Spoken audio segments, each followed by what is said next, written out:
gdy jakaś epoka architektoniczna już na dobre się zakończy, można zajrzeć do encyklopedii, przeczytać o jej wybitnych przedstawicielach, założeniach i niuansach, no a już przede wszystkim o znakomitych przykładach w tym czy innym mieście.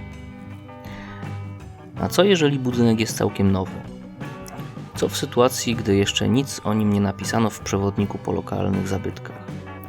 Skąd mamy wiedzieć, jak się nazywa epoka, w której ciągle żyjemy, skoro niezakończona, nie dorobiła się jeszcze stosów jednoznacznych albumów i opracowań z definicjami? Czy w takim razie Tarnowski Teatr, gruntownie przebudowany dopiero 10 lat temu, jest zbudowany w jakimś konkretnym stylu? Co do budynku teatru imienia Ludwika Solskiego w Tarnowie, to współcześni historycy sztuki określiliby pewnie, że należy on do tzw. neomodernizmu.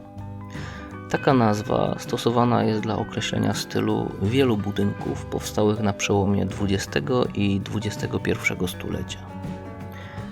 Po kilku dekadach architektonicznego szaleństwa zwanego postmodernizmem, neomodernizm zapragnął form bardziej stonowanych, przywołujących pierwszą połowę XX wieku, kiedy to modernizm robił światową karierę.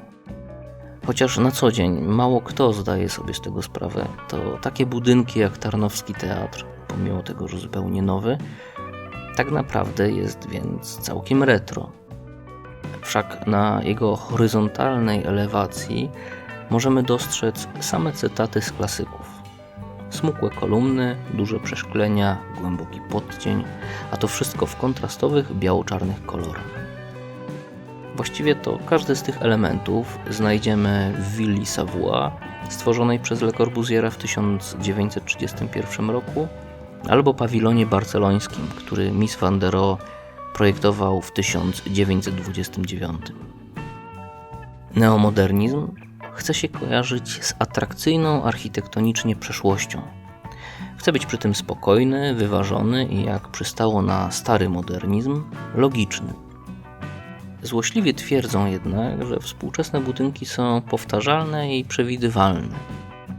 Mówią, że są podobne do siebie i podobnie jak modernistyczne klasyki, dość nudne, a może nawet nudniejsze, bo to przecież powtórka z czegoś, co już było. Na dodatek zauważają, i to uszczypliwie, że aby móc się zorientować, czy dany obiekt to szkoła, sklep albo basen, trzeba na ich elewacjach umieszczać bardzo duże napisy.